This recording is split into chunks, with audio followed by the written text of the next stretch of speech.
What's up, what's up, what's happening? I'm gonna give you another video before I go make me some breakfast. Yeah, I started working on this stuff before I even ate. Boom, I might just have an orange and then come back and get some more videos done just for you guys. We'll see what happens. Anyway, we are discussing Trump's tax agenda. I have no idea what they are getting ready to talk about, but that is a-okay. We are going to listen with both our ears, put our thinking caps on, make sure it's nice and snug so there's no release of important information.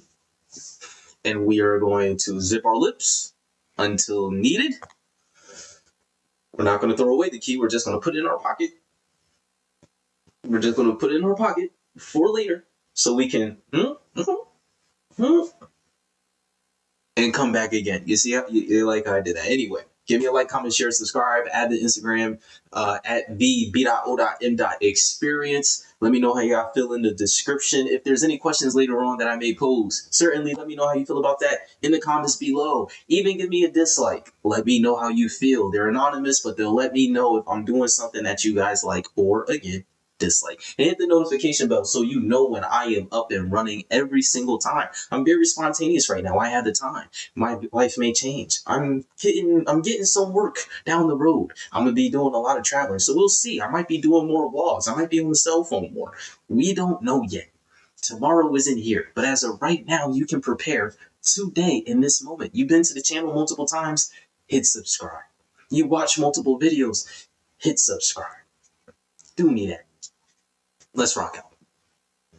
The reality is President Trump's first tax bill lowered taxes for the vast majority of Americans, roughly 2/3 of American households. Treasury Secretary Scott Bessent joined Larry Kudlow yesterday with a simple message on the issue: make these tax cuts permanent. If we do not get this tax bill done, as I said in my Senate hearings, this is pass-fail for our side of the aisle.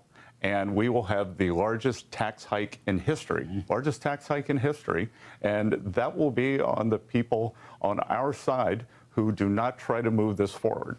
For more, let's bring in Fox News contributor Liz Peek. Liz, this is really... Hold on. Who was that? Scott Bessent? Treasury Secretary, okay. For more, let's bring in Fox News contributor Liz Peek. Liz, this is not just a want to have. This is not one of those bills that they can think about possibly doing. This is a must do if we want economic growth. Yeah, and by the way, I think it should be pass-fail for both sides of the aisle. This is a preposterous thing that we're going to ladle onto this economy, a $3 billion tax hike. One of the most astonishing things during the campaign was that Kamala Harris ran on letting these tax cuts expire. Yeah. Today, to your point earlier, everybody got a tax cut in this tax bill. You got a doubling of the child tax credit and all kinds of things that were beneficial to almost everybody in the country. So yes, did the wealthy get more of a cut? Of course, they pay more of the taxes. So if you cut taxes, by definition, the wealthy are going to get more benefit. This is really foolish, and I have to say it brings home the urgency of Republicans figuring this out. They have got to stop squabbling between the Senate and the House and figure out how they're going to get this done. Nothing could be more important. Well, and they're squabbling over, it seems to be less squabbling over in the House.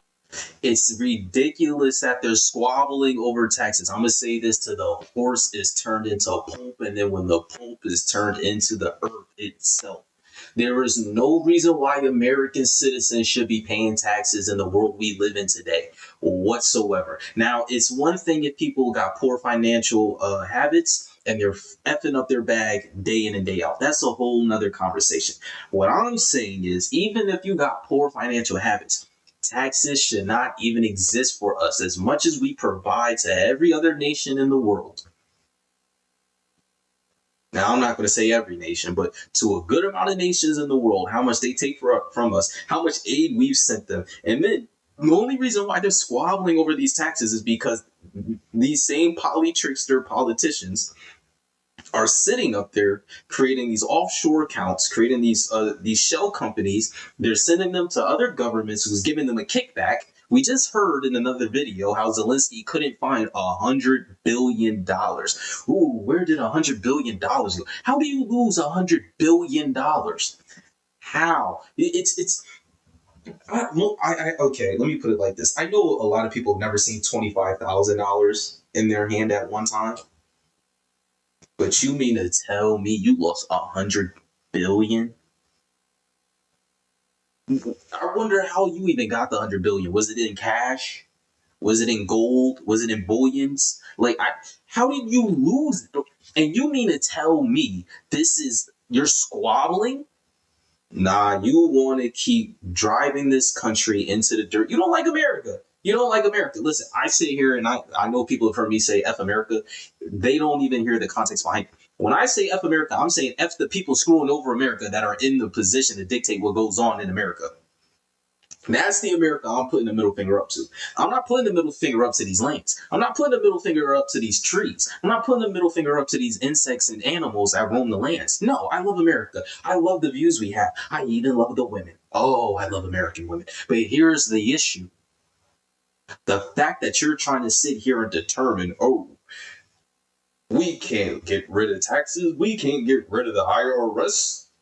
F you mean your so-called founding fathers who took their principles from the indigenous Americans, shout out to us, anyway, who took their principles to create the Constitution of the United States in which we abide by today, which was still based off of my ancestors. Shout out to them.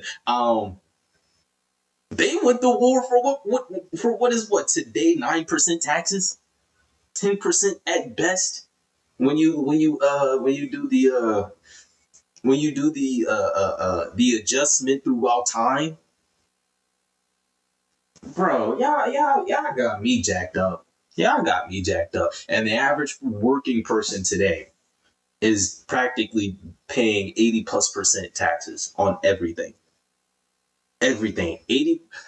The average everyday person who ain't making $1 million, who ain't making more than $400,000, who ain't making more than $300,000, is getting taxed up to 80+%. And 80 is a graciously low estimate.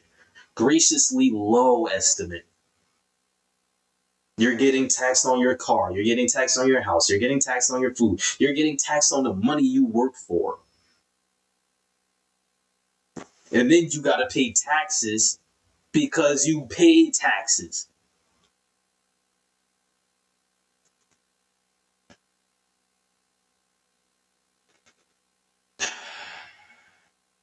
Because of taxes, you technically don't own nothing. Bro, let's get back.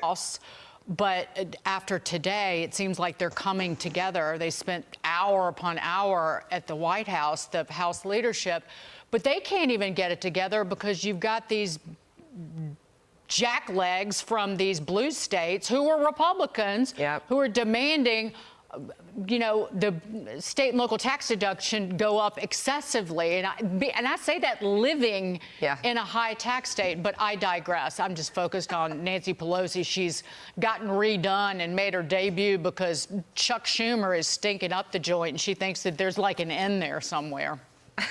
Yes, that's true.